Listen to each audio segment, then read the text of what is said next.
오늘 부활절이죠. 저는 좀 부활절을 까겠습니다. 오늘 아침에 일찍 일어나서 제 아내의 명을 받고 어느 떡집에 좀 갔어요.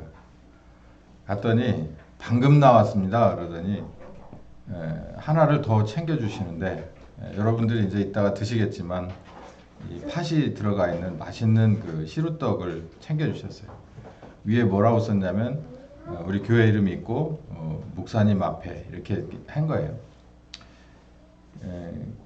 그 제가 이걸 받으면서 아이고 이렇게 장사하시면 안 된다고 가져가면서도 마음이 참 불편하다고 결제하고 갔으면 좋겠다. 이제 옥신각신하다 결국은 받아왔어요. 밤에 보니까 교회로 가는 떡이 이만큼 쌓여 있는 거예요. 아, 제가 슬프더라고. 야, 이게 다 교회에서. 그래서 집에 와서 물어봤더니 떡을 그냥 몇 주 전부터 막 몇 달 전부터 맞췄대요. 그러니까 오늘 어느 교회든 가면 그냥 떡이 널려 있는 거야 지금. 맛있는 떡이란 맛이니까 교회를 막 오늘 같은 날 돌아다니면 떡을 여러 종류의 떡을 먹을 수가 있는 거죠. 안 하는 것만은 뭐 하는 게 낫지만 야 이게 진짜 교회의 큰 명절이구나. 뭐 저도 어려서부터 교회에서 가장 큰 명절하면 성탄절과 부활절이었어요. 성탄절은 그냥 방학이라서 즐거운 명절이고 그리고 부활절은 왠지 그냥 가면 먹을 것도 많고 그냥 그래요. 뭘 잘 모르겠는데 부활절도 명절이었어요. 오늘도 그 전통이 이어와서 우리에게 이렇게 부활 주일이 왔습니다. 어떻게 보면 좀 그래요. 뭐 사순절이라 그래서 부활절 전에 한 40일 동안을 아주 그 나름대로 인간적인 그런 고통의 날을 집어넣고 마지막 고난주간 7일 정도 전에는 뭐 이제 뭐 금식도 하기도 하고 뭐 이런 여러 가지 것들 뭐 21세기형 그러니까 뭐 나는 전화기 안 들고 다니겠다 뭐라든지 등등 해서 자기 몸을 정신적으로 육체적으로 피곤하게 합니다. 어떤 분은 아주 극도로 피곤하게 했다가 오늘 부활주일 날 맞아서 이렇게 막 떡이 잔뜩하고 고기가 잔뜩한 곳에 와가지고 또 요즘이야 뭐 큰 의미는 없지만 계란이 있어요. 계란도 삶아가지고 제가 이 계란 얘기를 또 어떤 분하고 했는데 이해가 되지 않아요. 왜 계란은 부활을 상징한다며 삶아서 먹냐는 거예요. 그 제가 할 말이 없어가지고 배고파서 그런 거 아닐까요? 그냥 그러고 말았거든요. 우리나라는 참 희한한 게 있어요. 계란 삶아서 이렇게 서로 나눠서 먹으면서 거기다가 축, 부활 이렇게 쓰는 나라는 우리밖에 없어요. 이해가 되지 않아요. 어떻게 설명해야 될지 저도 모르겠습니다. 어쨌든 절기 중에 하나죠. 굉장히 큰 절기 중에 하나입니다. 자, 여러분 오늘 우리 부활절이에요. 뭐 제가 좀 더 혹시 라마단 같기도 해요. 해 있을 때 굶다가 밤에 폭식하는.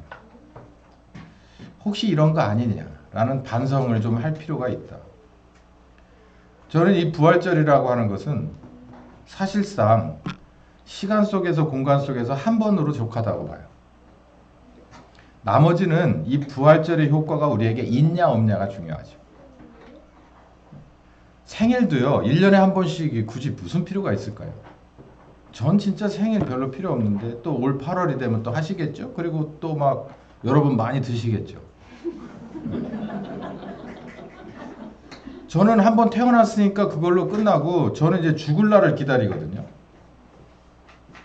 근데 뭘 1년에 한 번씩을 그래요. 없이 살던 때도 아닌데. 목사님 생일이라고 막 해서 막 집사님 막 이렇게 특별 케이크 갖다 놓고 막 그래요. 근데 제가 속으로 그러죠.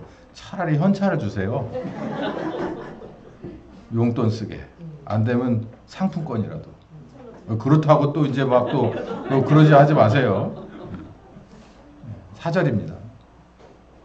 그만큼 절기라고 하는 게 우리에게 어떤 의미가 있냐는 거죠.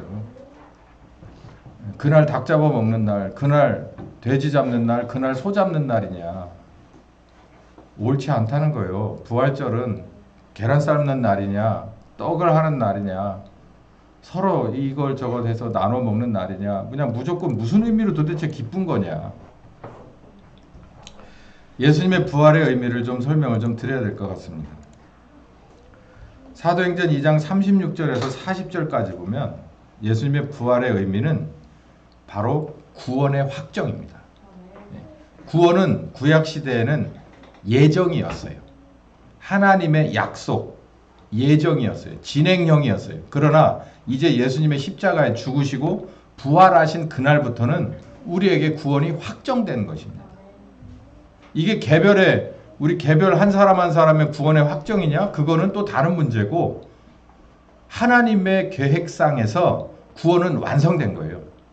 이제 그 구원의 완성이 하나님 쪽에 있던 하나님의 편에서의 구원의 완성이 우리에게 이루어지는 것이 바로 오늘입니다. 네. 36절에서 40절까지 읽어보면은 성령께서 오셔가지고 이들이 이제 막 방언으로 복음을 외치기 시작해서 그 당시에 사도행전 2장의 시점에서 유월절을 지키러 왔던 많은 외국에 흩어져 살던 유대인과 같이 묻어온 타국 사람들이 자국의 언어로 예수가 그리스도인 것을, 예수가 부활하셨다는 것을 하나님의 직통 계시로 그들이 듣고 있는 거예요. 이런 어마어마한 일을 베드로가 나와서 정리정돈을 해준 얘기가 36절부터 끝절까지입니다. 그런즉 이스라엘 온 집이 정녕 알지니 너희가 십자가에 못 박은 이 예수를 하나님이, 여기 제가 노란색으로 해놓은 건 눈여겨보십시오. 그리고 제가 꼭 여러분께 알려드리고 싶은 것은 이렇게 형광색, 이 파란색 형광색 페인트를 이렇게 제가 씌워놨어요. 주와 그리스도가 되게 하셨습니다. 그러니까 부활하신 시점에서 우리의 주가 되셨고 그리스도가 되셨다는 거예요. 그리스도는 구원자죠. 그러니까 그 전까지 예수님이 십자가 지고 죽으실 때까지는 사실 주와 그리스도로 오셨을 뿐 그게 완성지어진 완료형은 아니었지만 십자가에 죽고 부활하신 시점에서 이제 아버지 하나님이 당신이 쓰시는 교회의 한 사람 한 사람들을 입을 의탁해서 선포하시는 거예요.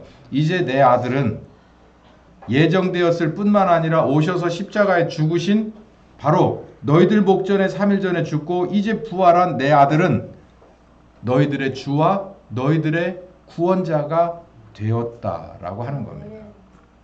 판사의 판결은 우리가 사는 인간 세상에서, 특히 우리나라의 판사는 우리나라 영역 안에서는 사실 그거보다 더한 건 없죠. 판사가 나는 이렇게 판결합니다. 뭐뭐에 의고 이렇게 판결합니다 하면 끝나는 거예요. 하나님 중에서도 아버지 하나님이 예수에 관해서 주가 되시고 그리스도가 되셨다. 십자가에 죽고 부활하신 근거로 해서 너희들의 주와 너희들의 그리스도가 되셨다 하면 그냥 그걸로 끝나는 거예요. 여기 지금 바로 굉장히 전 우주적인 시점이죠. 그러니까 이제 베드로가 이렇게 말합니다. 베드로가 가로되 너희가 일단 회개해야 돼. 회개하려면 사실 믿음이 있어야겠죠. 회개해야 돼. 그러면 각각 예수 그리스도의 이름으로 침례를 받게 돼. 그리고 제사함을 얻게 되는데 성령을 선물로 받을 거야 라고 얘기를 하고 있어요. 굉장히 중요한 이 전개입니다. 우리가 먼저 말씀을 들었으면 믿음이 있어야 돼요. 믿음이 있으면 다음 필요한 회개가 나오게 되고 그렇게 되면 침례를 받게 되는데, 여기서 말하는 침례는 물 속에 들어갔다 나오는 침례이기도 하지만 여기서 정확하게 말하는 건 성령 침례를 의미합니다. 성령께서 오셔서 너희에게 함께 해줄 거야 라는 얘기죠. 이게 왜 중요하냐면 성령께서 오셔서 우리와 함께 하지 않으면 부활하신 예수님이 나의 주가 되지 않으시고 그리스도가 될 수 없기 때문이에요. 성령님이 왜 와요? 뭘로 옵니까?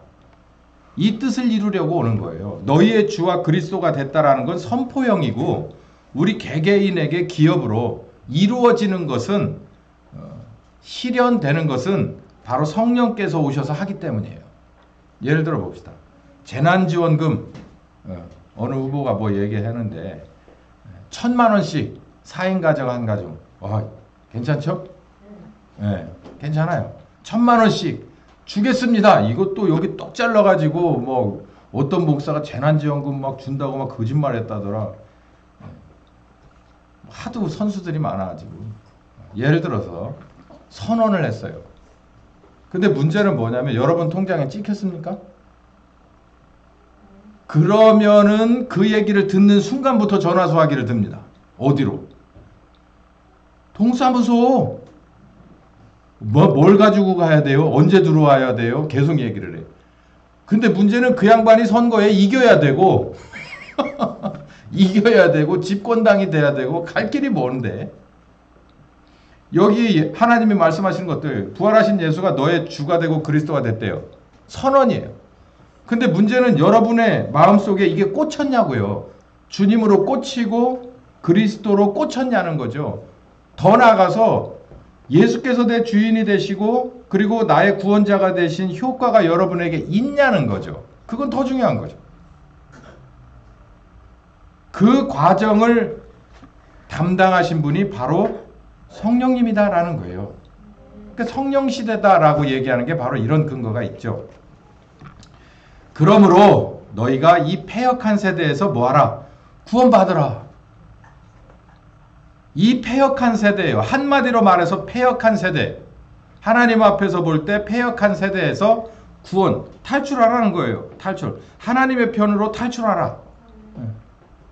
여기 굉장히 중요한 메시지를 이들은 각 나라의 방언으로 성령의 감동하심을 따라서 계속 얘기하고 있는 거를 잠깐 그러고서 베드로가 올라와서 내용을 설명해 주고 있습니다. 이게 바로 예수님의 부활의 의미. 예수님의 부활의 문면은 뭐냐? 부활의 선포의 메시지를 믿고 회개해서 성령 침례를 받아 그분의 인도함을 받아서 진짜 구원에 이르는 것이에요. 선언이 아니라 내게 이루어진 구원이다라는 거죠. 그럼 열매가 뭐가 나오죠? 제가 여기는 쓰지 않았지만 무슨 열매가 반드시 나와야 된다고 그랬어요? 평안이죠. 자, 그런데 이제 이 절기 얘기를 좀 본격적으로 들어가려고 하는데 이 절기는 도대체 뭐냐는 거예요. 구약에서도 절기가 있고 그리고 신약에서도 우리 지금 부활절이잖아요. 절기 이건 뭐냐? 이건 사실 개혁의 대상입니다. 이거 집어치워야 될 거예요. 이거 뒤집어 엎어야 되는 거예요. 이거 새로운 것이 오면은 가져다가 폐기 처분해야 될 것이 절기예요. 왜냐하면 이 절기라는 것 자체가 여기 보면 이제 몸 얘기가 나오는데 실체를 가리우는 역할을 하기 때문에 그래요. 예화에 집중하다 보면 설교의 메시지가 들리지 않아요. 희석된다고. 그러니까 진짜 하고 싶은 얘기를 해야 되는데 예화를 막 너무 막 풍부하게 해버리게 되면 그 내용을 이제 잃어버리는 거예요. 여기도 마찬가지예요. 제가 지금 앞서 설명드린 예수님의 부활은요. 선언의 시점에서부터 이 2000년 전 그 어딘가 저 중동의 어디에서 이루어졌던 이 예수님의 십자가의 죽으심과 이 부활까지의 이렇게 일련의 사건들은 선언과 더불어서 딱 한 번 있는 겁니다. 선언도 한 번이고 예수님의 십자가의 나심도 한 번이고 사심도 한 번이고 죽으심도 한 번이고 부활하심도 한 번이에요. 근데 문제는 이제 그 뒤인 거예요. 한 번 이렇게 선언되고 실현된 것이 우리에게 적용되는 것은 세대와 세대를 거쳐서 나라와 나라를 거쳐서 전도라고 하는 미련한 방법을 통해서 여기 지금 있는 우리에게까지 2024년에 이 말씀이 우리에게 오신다는 거예요. 그 역할을 누가 하냐면 성령께서 하신다는 거죠. 근데 이 실체가 오기 전에 뭐가 필요하냐면 이 실체에 대한 그림자가 필요한 거예요. 예를 들어 보죠. 기념 있잖아요. 기념식. 예를 들어서 나라를 위해서 싸우다 죽은 사람들을 위한 기념식. 이 기념식은 왜 합니까? 기념식은 대부분 그렇죠. 국민의례하고 뭐하고 그리고 나와서 이제 의미를 말하고 그리고 필요하면 만세삼창도 하고 또 필요하면은 나와서 훈장도 주고 이렇게 하면서 또 그리고 마지막으로 노래도 한 곡 제창하고 끝나죠. 그건 기념식입니다. 그래서 할 수 있는 이 사회가 할 수 있는 3.1절을 위해서 할 수 있는 이 사회가 6월에 있는 호국 보훈의 달에 할 수 있는 현충일에 맞춘 유일한 할 수 있는 최선의 게 기념식이에요. 이 절기가 그런 거예요. 우리가 성경에 나오는 구약과 신약, 지금 오늘 우리가 지키는 이 부활절도 사실은 어떤 일환이냐면 지금 제가 앞서 설명드린 이 실질적인 선언에 입각한 또 우리들의 진행 중인 이 구원을 잃어버리지 않고 다시 한번 되살려주고 그리고 이렇게 이 살아가는 과정에서 우리가 중간중간에 디딤돌을 놓듯이 이렇게 하는 일종의 이 뭐라 그럴까요? 그림자적인 거예요. 실체는 아니죠. 근데 이 실체가 아닌 이 그림자가 실체를 가려버리는 이런 주객이 전도된 일이 있을 수 있다는 거예요. 그걸 제가 지금 오늘 설명을 드리려고 하는 거예요. 그렇게 되는 것을 우리는 미연에 방지해야 된다는 거죠. 히브리서 9장에 보면 제사 얘기가 나옵니다. 이 제사 얘기는 몇 주 전에 제가 여러분에게 충분히 설교를 드렸죠. 우리는 뭐 지금 이렇게 탁 트여진 공간에서 예배를 하고 저 위에서 뭐 제가 여기서 내려왔다 올라갔다를 자유롭게 하지만 이 구약에 나오는 제사는 여기와 여기를 딱 막습니다. 그래서 여기는 속세의 영역, 제사장이 들어와도 여기까지, 그리고 여기는 하나님의 영역, 절대 못 들어오는 영역이 딱 나눠져 있어요. 지금도 캐톨릭은 그렇게 나눠져 있어요. 성직자의 영역, 그리고 세상에서 살다 오는 신도들의 영역. 뭐 그 전통이, 그 그림자가 우리 개신교에도 한 70-80%는 그냥 그대로 있죠. 히브리서 9장에 나오는 구약의 제사는 이 히브리서가 쓰여질 당시에는 정말 서슬퍼런 유대인의 전통이었어요. 근데 이 전통 자체를 히브리서 저자는 한 방에 깨버리는 겁니다. 지금 제가 구약의 제사를 깨는 건 아무것도 아니에요. 우리나라 사람들은 이런 제사를 드려본 적이 한 번도 없거든요. 예수 믿는 사람들. 근데 제가 만약에 부활절 폐지론자입니다 라고 얘기를 하면은 히브리서 저자와 비슷할 거예요. 성탄절 폐지론자입니다 라고 얘기를 하면 이 히브리서 저자의 9장과 비슷할 거예요. 저도 같은 얘기를 하는 겁니다. 뭘 근거로? 이 히브리서 9장 저자의, 이 히브리서는 성경이잖아요. 성경을 가지고 말하는 거예요. 일단 10절 한번 읽어볼까요? 시작. 이런 것은 먹고 마시는 것과 여러 가지 씻는 것과 함께 육체의 예법만 되어 개혁할 때까지 맡겨둔 거다. 누가 말했어요? 제가 얘기 안 했어요. 히브리서는 굉장히 중요한, 로마서 다음으로 중요한 그런 조직신학에서 중요한 거예요. 사실은 이게 바울이 썼을 가능성이 많은 거예요. 이게 로마서를 보고 로마서를 이렇게 보이지 않는 그런 이 철학으로, 철학이라고 말할 수는 없지. 신앙적으로 이걸 뒷받침하는, 로마서를 뒷받침하는 게 바로 히브리서인데요. 여기 보면 개혁할 때까지 맡겨둔 거예요. 그러니까는 쉽게 말하면 그냥 개혁의 대상이에요. 뭐가? 구약의 이 제사가. 어떤 제사? 양심을 바꿀 수 없는 짐승의 피의 제사. 여기 나오잖아요. 양심상으로 온전하게 할 수 없는 이 제사는 더 이상 의미가 없다. 제가 미리 결론을 말씀드리죠. 여러분에게 부활절이면 의미가 없습니다. 그냥 쓸데없이 돈을, 쓸데없는 건 아니다. 우리가 먹으니까. 의미가 없는 거예요. 하나님 편에서는 의미가 없어요. 그러니까 구약에 제사 드리는 것을 보고 구약에서 하나님이 뭐라 그래요? 제발 성전문을 좀 닫았으면 좋겠다. 자기한테 도움이 되는 게 하나도 없어요. 마찬가지예요. 양심상으로 온전하게 할 수 없는 제사는 끝이에요. 어디로? 예수님이 십자가 지고 죽기 전까지.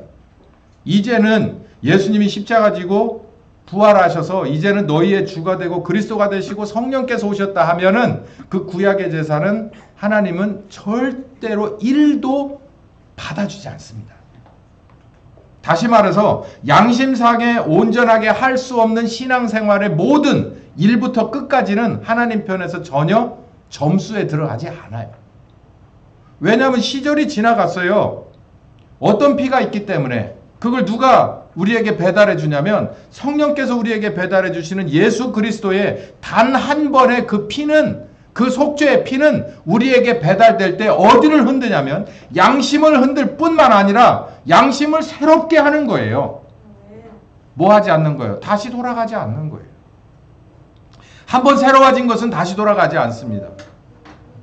한번 새로워진 양심은 어디까지 이어지느냐면 다시 돌아가지 않을 뿐만 아니라 우리들의 삶도 바꿔요. 우리들의 행동도 바꿔, 생각도 말도 바꾸고, 우리의 가치관도 바꾸고, 우리의 모든 것을 완벽하게 바꾸는 시절이에요.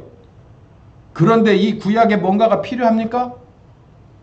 더 나아가서 바울은 오늘 골로새서에 뭐라고 그러냐면 이런 거 하지 마라 라고 얘기를 하는 거예요. 제 얘기가 아니고 바울이 그러는 거예요. 월삭 이런 거 하지 마라 이거예요. 저는 더 나가서 말하는 거예요. 부활절 이런 거 제발 하지 말고 성탄절도 그만하고 진정한 신약의 성도가 되라는 거예요. 지금 이 때가 어느 때인데 아직도 절기에 묻혀 사냐는 겁니다. 골로새서는 바울이 썼죠. 2장부터 우리 한번 읽어봅시다. 시작. 그러므로 먹고 마시는 것과 절기와 월삭과 안식일을 인해서 누구든지 너희를 폄론하게 비판하게 하지 못하게 해라. 그러므로 장래일의 그림자나 몸은 그리스도의 것이니라. 누구든지 일부러 겸손함과 천사 숭배함을 인하여 너희 상을 빼앗지 못하게 하라. 저가 그 본 것을 의지하여 그 육체의 마음을 조차 헛되이 과장하고 머리를 붙들지 아니하는지라. 온 몸이 머리로 말미암아 마디와 힘줄로 공급함을 얻고 연합하여 하나님의 자라게 하심으로 자라나느니라. 이게 좀 앞뒤가 좀 그렇죠. 비유가 제가 설명드릴게요. 20절 시작. 너희가 세상의 초등 학문에서 그리스도와 함께 죽었거든 어찌하여 세상 사는 것과 같이 의문에 순종하냐. 곧 붙잡지도 말고 맛보지도 말고 만지지도 마라. 이 모든 것은 쓰는 대로 부패에 돌아가리라.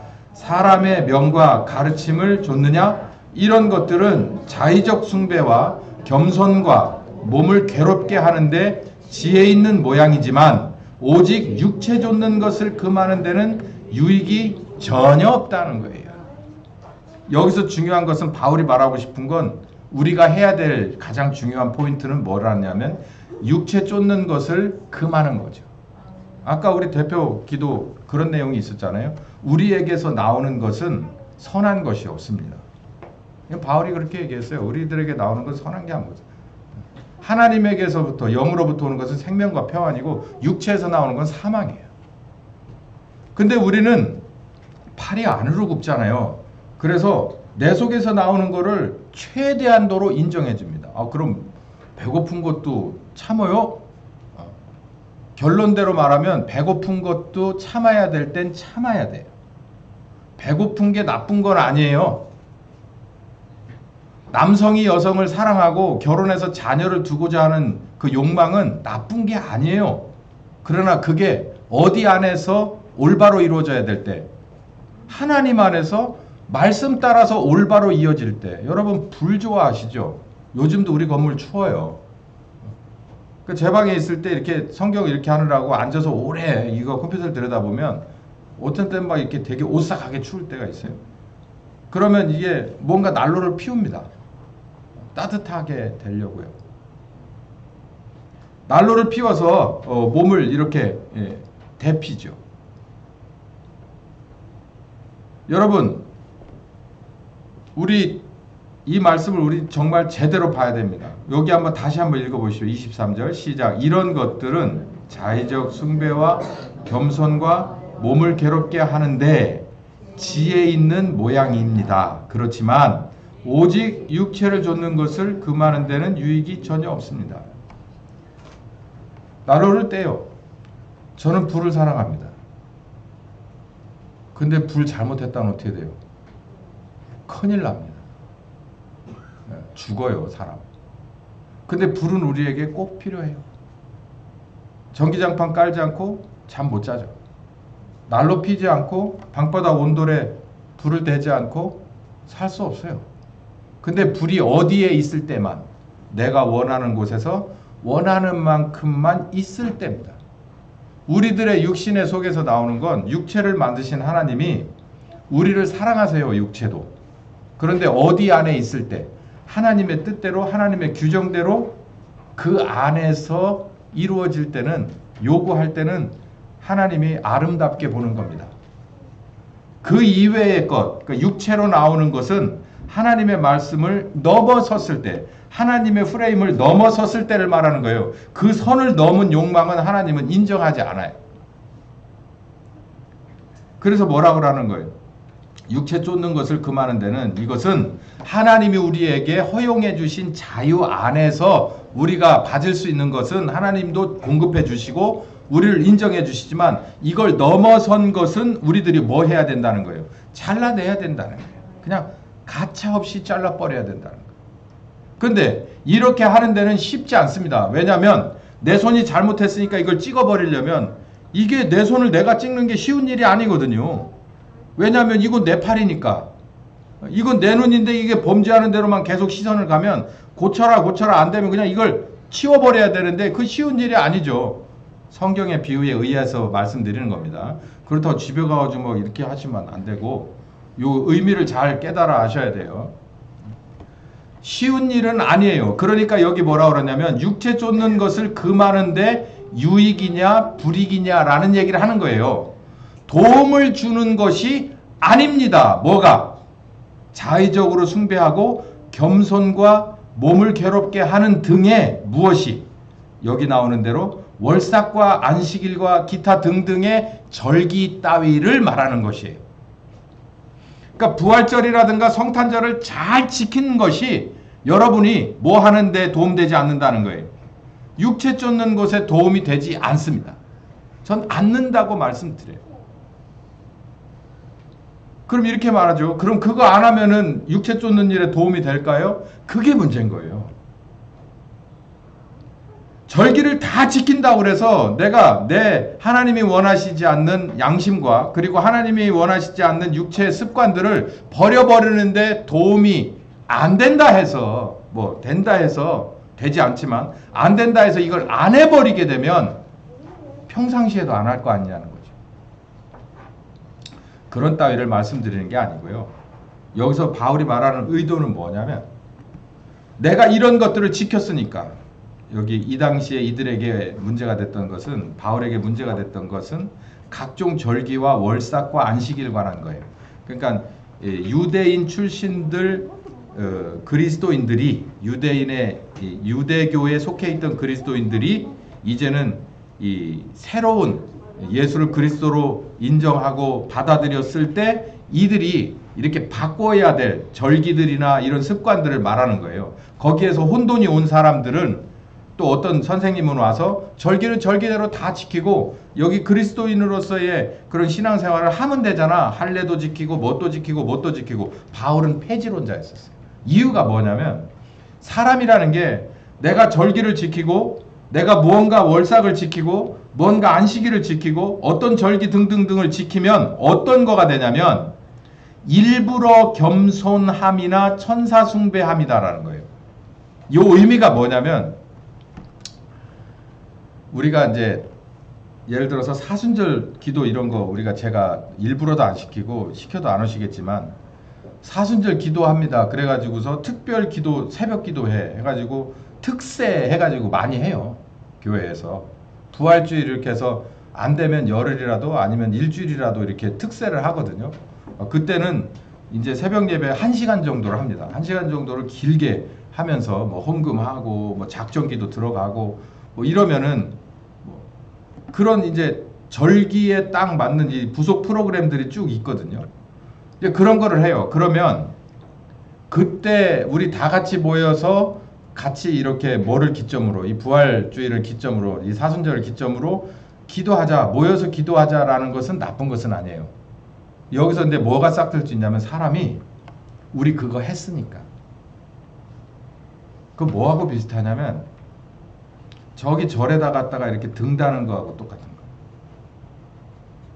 거기다 이제 시주도 많이 해요. 그 기와장 한 장에다 이렇게 저기 해서 할 때.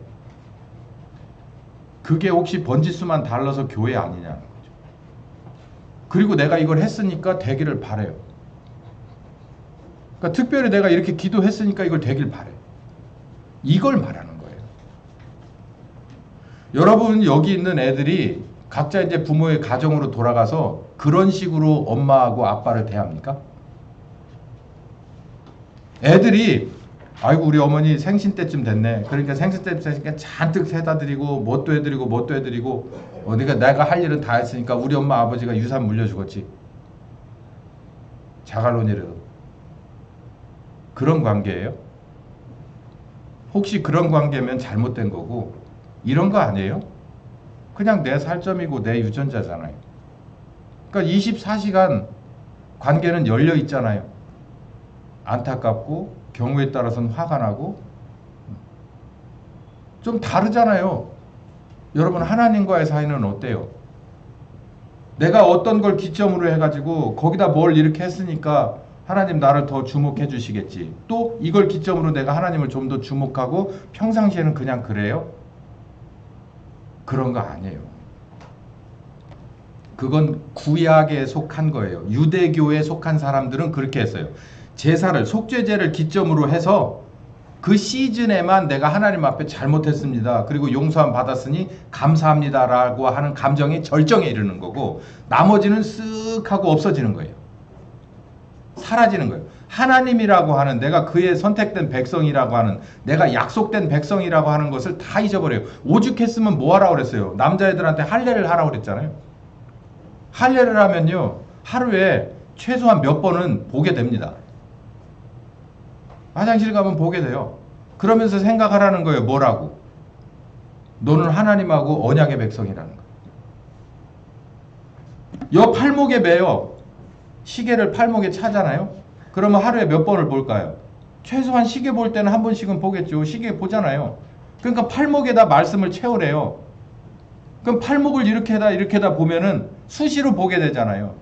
하나님이 오죽했으면 그 방법을 선택했겠냐는 거예요. 근데 지금은 아니라는 거예요. 지금은 그럴 필요가 없고 그렇게 해서도 안 된다는 거예요. 왜냐? 성령께서 오셔서 우리 속에 오셔서 늘 조명해 주는 거예요. 아니 저는 그래요 여러분. 어떤 일이 있어도 계속 내가 생각하는 방향이 북쪽이어도 서쪽이어도 남쪽이어도 동쪽이어도 항상 하나님 쪽으로 바꿔놓으시더라고.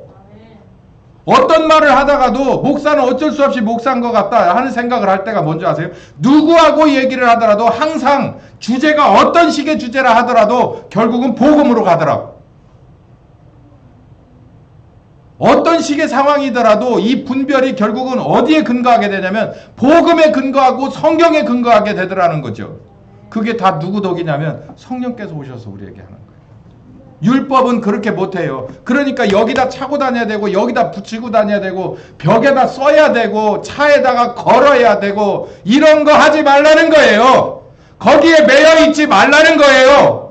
지금은 시절이 어느 시절이냐는 거예요. 24시간 우리 속에 빛으로 와가지고 환하게 밝혀주시고 어떤 거든지 깨닫게 해주시고 어떤 거든지 분별하게 해주시는 그런 신약의 정점에 아니 이제는 끝에 와 있는데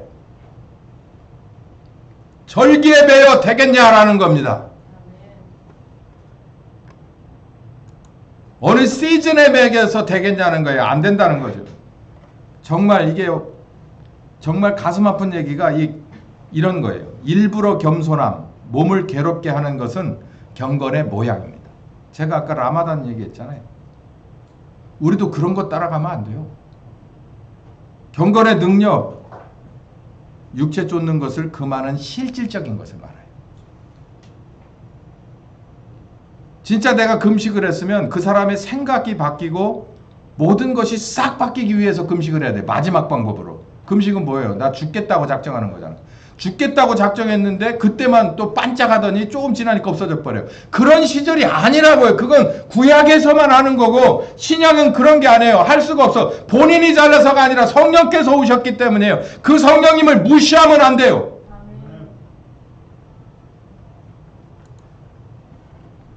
오늘 설교는 한 10분 정도 더 하겠습니다. 어차피 오후 없으니까. 그럼 부활 성도는 매일매일 어떻게 살자는 얘기입니까? 목사님 알았습니다. 그거 어떻게 하자는 얘기예요? 사도행전 2장 14절에서 21절까지 보면 베드로가 우리들의 이 방언하는 이 모습이, 각양의 언어로 방언하는 이 모습이 전혀 새로운 게 아닙니다. 구약의 요엘 선지자가 이렇게 예언을 했는데요. 17절 시작. 하나님이 가라사대 말세 내가 내 영으로 모든 육체에 부어주리니 너희 자녀는 예언을 할 것이고 너희 젊은이는 환상을 볼 것이고 너희 늙은이는 꿈을 꾸리라. 그때에 내가 내 영으로 내 남종과 여종에게 부어주리니 저희가 예언을 할 것이다. 예언과 꿈과 환상, 예언과 꿈과 환상, 나의 영을 부어줄 것이다. 말세에 나의 영을 부어주시다. 지금 말세예요. 왜냐하면 더 이상의 하나님이 내놓을 카드가 없어요. 그게 말세예요. 하나님 쪽에서 나올 건 이제 심판밖에 없어요. 그 이제 하나님이 그렇게 하는 거예요. 내 말세에 내가 너희들에게 줄 카드가 하나 있는데, 구원의 카드가 하나 있는데, 그 결정적인 게 뭐냐면 내 영을 남종과 여종에게 부어줄 것이다. 굉장히 중요한 얘기죠. 근데 이게 또 언어로 표현하자니까 예언이고 환상이고 꿈이에요.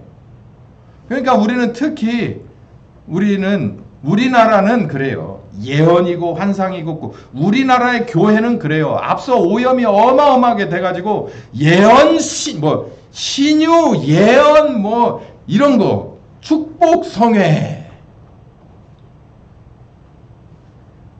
예언 기도 환상 기도, 환상은 다른 말로 비전이죠.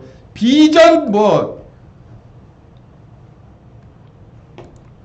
하나님의 영과 우리에게 이 실현되는 예언과 환상과 꿈이라고 하는 결정체는 어떤 관련성이 있느냐는 거죠. 말 그대로요. 예언 나옵니다. 이건 제가 경험해봐서 알아요. 지금도 가끔 툭 튀어나와요. 이런 애들 보면서 툭 튀어나와요. 환상 보입니다. 비전 보여요. 그래서 뭐가 어쩌는데? 제가 요즘은 얘기 안 하려고 작정을 하고 삽니다. 왜? 보이는 게 있고 집히는 게 있어도 그게 그한테 무슨 소용이 있냐는 거예요. 의미 없어요. 그러니까 필요할 때 제가 감안을 할 뿐이지 제가 데려다 놓고 그런 내가 너를 위해서 본 이거를 얘기해 주지 않아요. 감안해서 제가 말씀을 전해주거나 상담을 해주거나 할 뿐이에요. 그러니까 제가 어렸던 거지. 나오는 대로 그냥 해버리는 게. 그거 신기해서 지금까지 이 교회에 붙어있는 분들도 있을지 몰라요. 그럴 때 주목해서 보고. 하나님의 영과 그냥 이 단어적으로 예언, 환상, 꿈도 맞는 말입니다. 근데 어떤 의미가 있느냐면 사도행전 4장에 보면 사도행전 2장 말미에도 마찬가지고 4장에도 비슷한 상황이 있는데 베드로, 야고보, 요한이 성전 안에서 안진뱅이를 일으키니까 소란이 나고 이러니까는 성전에서 있는 경찰들이, 청원 경찰들이 잡아갔어요. 잡아가가지고서 이제 온갖 협박과 회유를 합니다. 절대 가만두지 않겠다. 너 니네 진짜 큰일 날 줄 알아. 막 이렇게 하고 나서 그들을 석방을 했어요. 붙잡고 있을 상황이 아니니까. 그래가지고 돌아왔을 때 이들이 이렇게 했다는 거예요. 그 교회에 있는 사람들한테 모여서 우리가 3명이 잡혔는데요. 저들이 막 이렇게 취조하고 이렇게 협박하고 그랬어요. 그렇게 상황을 말해주니까 읽어봅시다. 시작. 저희가 듣고 일심으로 하나님께 소리를 높여 가로되. 여기까지만 읽고요. 여기 하나님 시작. 하나님의 권능과 뜻대로 이루려고 예정하신 그것을 행하려고 이 성에 우리가 모였습니다. 주여 이제도 저희의 위협함을 하감하시고 또 종들로 하여금 담대히 하나님의 말씀을 전하게 하여 주옵시며 손을 내밀어 병을 낫게 하옵시고 표적과 기사가 거룩한 종 예수의 이름으로 이루어지게 하옵소서 하더라. 이거냐 뭐냐면 그 전에는 사도행전 1장의 시점에서는 요한복음 21장의 시점에서는 제자들에게 전혀 없던 마음이에요. 이 용감함이, 이 담대함이, 이 평안함이 이들에게는 없었어요. 근데 성령께서 오시고 나서 이들이 바뀌었습니다. 어떻게 바뀌었냐면 지금 말씀하시는 대로 당시에 유대교의 그 지도자들이 성전에서 이들을 잡아가서 니네 예수가 부활했다는 얘기에 전하는 그 일파가 누구누구인지 내가 다 알거든. 다 세워놔서 우리 정보부가 다 알고 있어 임마. 니네 한 번만 더 이렇게 했다가는 니네 일가 친척까지 싹 잡아드릴 거요. 이 얘기를 한 거예요. 그러니까 교회 와서 그 얘기를 이 베드로, 야고보, 요한이 그냥 있는 그대로 말한 겁니다. 여기서 다음에 이런 불이익을 준다 합디다, 협박합디다, 이렇게 공갈합디다 라고 얘기를 한 거예요. 그러니까는 이들이 아이고야 그러면은 우리 그냥 이렇게 드러나지 말고 좀 이렇게 소그룹으로 나눠가지고 흩어질까요? 그래서 이렇게 할까요? 이렇게 생각하지 않았어요. 어디선 그렇게 했어요. 예수님이 부활하셨다는 소리 들었어도 문은 꼭꼭 잠궈놓고 밖에 소리 안 들리고 그렇게 했잖아요. 엠마오로 내려가는 소그룹도 있었고 디베라로 내려가는 소그룹도 있었잖아요. 근데 이 사람들이 그럴 생각이 전혀 없었어요. 맞대응하겠다는 거지. 왜냐하면 내가 니네들 말을 듣는 게 맞아, 하나님 말을 듣는 게 맞아, 이렇게 나오는 거예요. 여러분, 우리 이게 광신자입니까? 맞기도 하고 안 맞기도 해요. 세상에서 우리를 봤을 때 광신자라고 하는 것은 틀린 얘기입니다. 우리들 스스로의 신앙 고백은 하나님 앞에 광신자이고 싶어요. 우리들의 믿음의 신앙 고백입니까? 아주 과격한 신자이고 싶어요. 하나님 앞에. 근데 세상이 우리를 과격하다 평가하면 안 돼요. 요거 중요합니다. 오늘 메시지의 핵심이에요. 우리는 하나님 앞에 과격한 믿음의 소유자고 싶어요. 신앙 고백에. 그러나 세상 사람들이 우리를 과하다 평가하면 안 돼요. 왜 그러냐면 32절부터 이런 모습이 있었습니다. 시작. 믿는 무리가 한 마음 한 뜻으로 모여서 물건을 통용하고 재물을 조금이라도 제 것이라고 하는 사람이 없다. 사도들이 큰 권능으로 주 예수의 부활을 증거하니 무리가 큰 은혜를 얻어 36절 구브로에서 난 레위족이 있었으니 이름이 요셉이다. 사도들이 일컬어 바나바라 하니 그가 밭이 있음에 밭을 팔아가지고 사도들의 발 앞에 두니라. 자전거를 타요. 홈플러스의 심부름을 가요. 자전거를 타요. 목적이 뭐예요? 자전거를 타는 목적이 심부름을 가요. 무사히 가서 엄마가 사오라는 거 사가지고 무사히 돌아오면 돼요. 근데 자전거를 타고서 가다가 좌우를 살펴보니까 내가 원하는 것들, 먹고 싶은 것들, 마시고 싶은 것들이 옆에 쭉 있어요. 갖고 싶은 것들이. 그래서 가다가 서서 마시고 서서 먹고 둘러보고 그리고 사고 싶어서 고민하고 이래요. 우리 신앙생활이 그래요. 뭐는 잊어버리고 원래 목적을 잊어버리고 우리 교회들이 그래요. 원래 목적을 잃어버리고 자전거에서 쉽게 내려요. 자전거에서 내리지 않아요. 보기는 해요. 여기 참 마실 만한 거리가 있구나. 먹을 만한 거리가 있구나. 뭐가 있구나. 그러나 내 목적은 내 받은 사명은 이게 아니지. 그러고 지나쳐서 가요. 한번 쳐다보기는 해요. 야 저거 괜찮긴 하네. 저거 참 좋긴 하네. 그래도 내리지는 않아요. 그래도 거기에서 딜레이 하지 않아. 그냥 가요. 이 모습이에요. 이게 이 사람들의 모습이.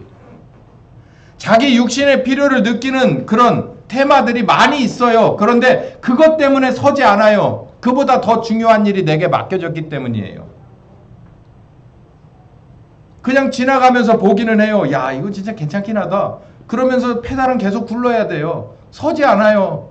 지연되지 않아. 그냥 계속 가는 거예요. 여기 이 사람들 하는 일이 바로 그거예요.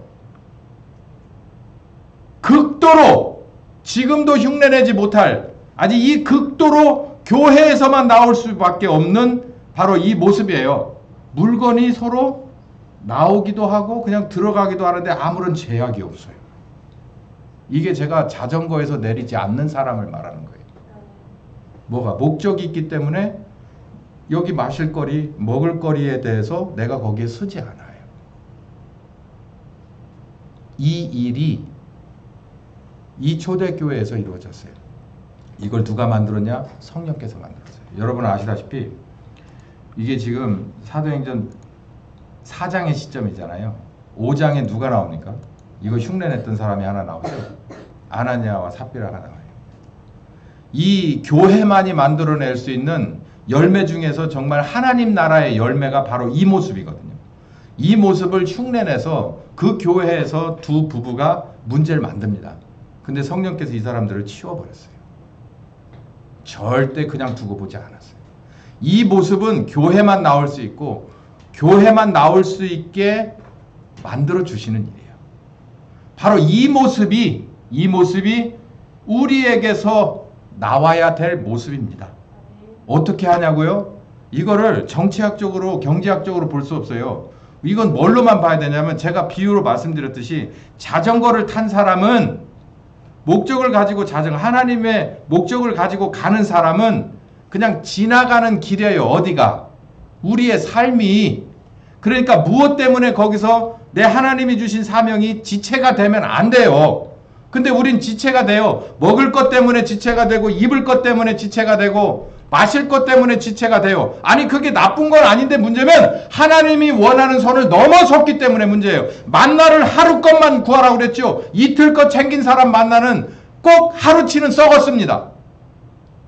그게 이스라엘 사람들에게 40년을 가르쳐준 경험이에요. 여러분 경험은 어떻습니까? 지금도 여러분의 먹을 것과 입을 것과 마실 것을 구합니까? 여러분은 할 수 있는 일을 할 뿐이에요. 위에서 주시는 겁니다. 그걸 못 보는 사람은 아직도 이 얘기가 이해가 되지 않겠지만 이들은 그게 바로 이해가 된 사람들이에요.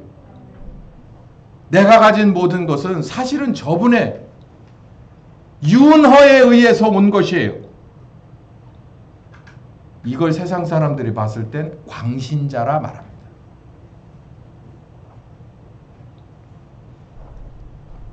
그렇지 않아요. 그렇게 하면 안 됩니다. 요한복음 14장 6절에 보면 진리의 영에 관한 얘기가 나와요. 성령님에 관한 얘기. 아까 제가 성령님께서 오셔서 하시는 일이 많은 시대라고 얘기했죠. 내가 곧 길이요. 여기 한번 읽어봅시다. 시작. 예수께서 가라사대 내가 곧 길이요 진리요 생명이니. 봐요. 예수님이 말했죠. 예수님이 곧 뭐다? 진리라는 거예요. 여기 세 가지가 있지만 진리. 근데 이 진리가 같은 장 16절에서 17절까지 뭐라고 말하고 있냐면 시작. 저는 진리의 영이다. 우리에게 뭘로 오시는 거예요? 영으로 오시는 그 영이 그분의 그 속성을 보면 진리다라는 거예요. 진리. 그러니까 무슨 신 하잖아요. 무슨 술의 신, 또 무슨 미의 신 이렇게 얘기하듯이 아버지 하나님이 예수님의 요청에 의해서 보내주시는 영은 그 정체성이 진리라는 거예요. 근데 여기 보니까 몸을 입으신 하나님이신 예수님께서 곧 뭐라고 말씀하셨냐면 내가 곧 뭐다? 진리. 그러니까는 하나님은 진리예요. 하나님 이퀄 진리거든요. 하나님은 진리신데 그 진리가 몸을 입으니까 누구라고 불러요? 예수님이라 부르고 우리는 뭐라 읽냐면 진리라고 읽는 거예요. 그분이 영으로 오시면 뭐는 거예요? 진리의 영이에요. 그분이 성령이라고 말하죠. 여기 26절에 보면 시작. 보혜사 곧 아버지께서 내 이름으로 보내실 성령 그가 너희의 모든 것을 뭐한다? 가르치고 생각나게 해준다는 거예요. 그럼 우리 뭐 해야 돼요? 가르쳐주고 생각나게 하는 대로 그대로 하면 되죠. 우리가 해야 될 건 그거밖에 없어요. 자 봐요. 여기 보면 더 재밌는 말씀이 있습니다. 15장인데 그 다음 장이죠. 읽어봅시다. 시작. 내가 아버지께로서 너희에게 보낼 보혜사 곧 아버지께로서 나오시는 진리의 성령이 오실 때에 그가 나를 증거하실 것이요. 16장에 이런 말씀이 있습니다. 시작. 그러하나 진리의 성령이 너희에게 오시면 그가 너희를 모든 진리 가운데로 인도하실 것이다 라고 얘기하고 있어요. 그러니까 우리는 부활하신 예수님으로 인해서 우리에게 오신 성령님이 매일같이 부활절일 수밖에 없는 이유가 또 그래야 하는 바로 그 당위성이 바로 이 진리의 영이신 분이 우리에게 오셨기 때문이에요. 그러면 그분이 우리에게 시도 때도 없이 가르쳐 줍니다. 생각나게 해줘요. 진짜 그렇다니까. 정말 그렇다고 말할 수밖에 없는 게 내가 먹어도 이거 생각나고 마셔도 이거 생각나고 뭐해도 그냥 무슨 생각 무슨 상황에도 결국은 예수님의 복음으로만 가더라고. 그걸로 귀결되더라니까. 설교거리를 준비할 필요가 없어요. 진짜 상담할 그 준비를 할 필요가 없어. 저 가정이 요즘 어떻게 됐는가를 깊게 한 번쯤 뒷조사를 할 필요가 없다고요. 왜? 성령께서 하니까, 가르쳐 주니까, 증거해 주니까, 인도해 주니까. 그럼 우리는 뭐만 하면 돼요? 하란 대로만 하면 되지. 이것도 못해. 날마다 부활절일 수 있는 모든 요건을 갖추어 줬는데 하라는데도 못해? 그러면 거기에 대한 대가를 받아야지. 이렇게 다 해주는데도 하라는 대로 못해? 자, 아주 폭력적인 아빠인데요. 애들이 모심 애들 둘을 키우다 보면 엄마가 안 되는 건 제가 합니다. 제 기준에 그거예요. 이건 제 아버지에게 받은 건데 저는 삼진 아웃제가 있어요. 한 번이요. 그럼 괜찮아. 아직도 2번 남았어. 2번째요. 인상이 좀 바뀌어. 한 번이야. 2번째야. 3번째 안은 없어요. 왜? 3번째는 몽둥이 들어야 되니까. 우리 목사님은 막 자식들을 몽둥이 팼어요? 어떡하려고? 우리 애들도 그래요. 나도 때릴 거야. 마음대로 엠마 네 자식이니까. 예? 또 비유가 과하면 또 본질을 잃어버려. 또 하나님이 참아줘요. 다 할 수 있는 여건을 만들어주고도 못하는 우리를 수십 년을 참아줘. 근데 더 참아달라고는 하지 맙시다. 우리 인간적으로 그렇잖아. 더 참아달라고는 하지 말자고. 부활절은 지켜요. 해요. 제 생일도 지켜주세요. 해요. 맛있게 드세요. 즐겁고 행복하세요. 그러나 뭔 잊어버리지 마세요. 예수님의 고난으로 말미암아 아버지가 보내주신 성령이 우리를 끌어가는 인도하심은 여러분들 실속 있게 따라가길 바랍니다. 그게 아버지 하나님이 진짜 원하는 거예요. 부활주일이라고 절기 놓고서 맛있게 먹고 마시는 거 싫어하지 않아요. 교제하는 거 싫어하지 않아요. 이 초대교회도 교제했습니다. 매일같이 교제했어요. 뭐 먹을 게 대단했겠어요? 만나는 게 좋았기 때문이죠. 교제했어요. 만났으니까 특별한 절기니까 맛있게 해놓고 먹는 거 좋아요. 그러나 더 중요한 것은 우리가 끌어들인 절기의 주체이신 예수 그리스도가 정말 우리가 그리스도가 될 수 있도록 성령께서 오셔서 우리를 강권하시고 인도하시고 가르쳐주고 깨닫게 하시고 우리와 함께 하시는데 그 일을 우리는 얼마나 했나는 여러분 개개인들이 아주 냉정하게 여러분을 비판해 봐야 된다는 거예요. 이런 열매 맺읍시다. 에베소 5장 8절에서 9절. 에베소 5장과 6장은 우리에게 굉장히 중요한 말씀이에요.